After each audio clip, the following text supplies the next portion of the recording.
आज़ादी वचा news channel में सभी दर्शकों का स्वागत है। महाराष्ट्र में राज्य सरकार ने 15 दिन स्कूल शुरू होने के बाद भी अब तक स्कूली बच्चों को स्कूली ड्रेस और किताबें ना देने पर आज सोमवार 24 जून 2024 को सोलापुर शहर पूनम गेट के पास शिवसेना उद्धव बाळासाहेब ठाकरे के नेता व कार्यकर्ताओं ने महायुति सरकार का विरोध किया तो स्कूली बच्चों का ड्रेस बनाने का प्रोजेक्ट गुजरात की कंपनी को देने से रेडीमेड गारमेंट का काम करने वाले भी इस आंदोलन में साथ देकर राज्य सरकार पर नाराजगी जताई। दिलाच पाहिजे कोण म्हणते देणार नाही कोण म्हणते देणार नाही विद्यार्थ्यांना फसवणाऱ्या नालायक सरकारचा आज शिवसेना उद्धव बाळासाहेब ठाकरे पक्षाच्या वतीने शालेय गणवेशाबाबत या मिंदे सरकारनं महायुती सरकारनं जे गोंधळ केलेला आहे त्याच्या विरोधात आम्ही या ठिकाणी निदर्शने करीत आहोत। या निदर्शनाच्या माध्यमातून सरकारला आम्ही इशारा देतो की तुम्ही ज्याप्रमाणे 8 जूनला जो GR काढला की विद्यार्थ्यांना गणवेश द्यायचं आणि 25% शालेय साहित्य द्यायचं। शाळा चालू होऊन 15 दिवस होत आहेत, अद्याप कुठल्याही प्रकारचं गणवेश दिलेलं नाही आहे आणि शालेय साहित्य दिले नाही।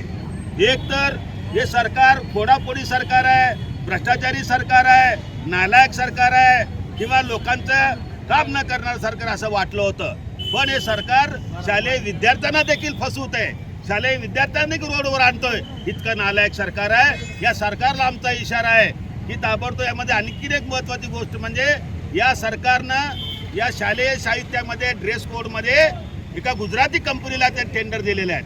त्या गुजराती कंपनीचा टेंडर मालक सोलापुरात येऊन आम्हाला या ठिकाणी लवकर कपडे शिवून द्या म्हणतो। तर आता पहिल्यासारखं जर आपण पूर्वीसारखं जर आपण टेंडर दिलं असता, आता शालेय विद्यार्थ्यांना कामगारांना काम मिळालं असतं आणि विद्यार्थ्यांना ड्रेस सुद्धा मिळालं असतं।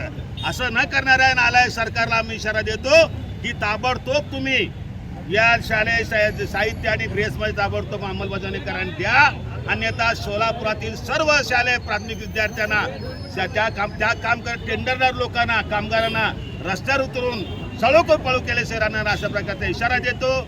जय हिंद, जय महाराष्ट्र। सुरेश रामकृष्ण बिद्री, आमच्याकडं कमीत कमी 30-35 वर्षापासून आम्ही रेडीमेड काम करतो आणि हे सरकारनं आल्यापासून आम्हाला एवढा त्रास होत आहे की आपल्याकडे 40,000 मजूरदार आहेत, आपल्याकडे त्यांची रोटी तर मारलेली आहे आणि व्यापारीसुद्धा रोजीरोटी मारलेली आहे। हे सरकारनं काय केलं, आम्हाला गेल्या बरीला सांगितलं बरं तुमचं असेल तसं करू, काय बी केलं नाही।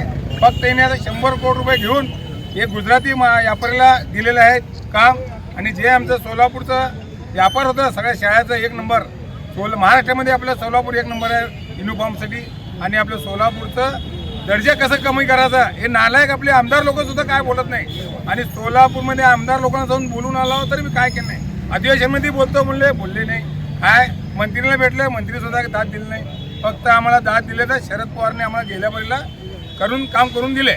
आपली सरकार होती तेव्हा चांगलं होतं, नंतर हे आले भ्रष्टाचार सरकार, सगळे गुजराती कंपनीला द्यालेत, ह्याच्या पुढे बी गुजरातीला देणार आहेत।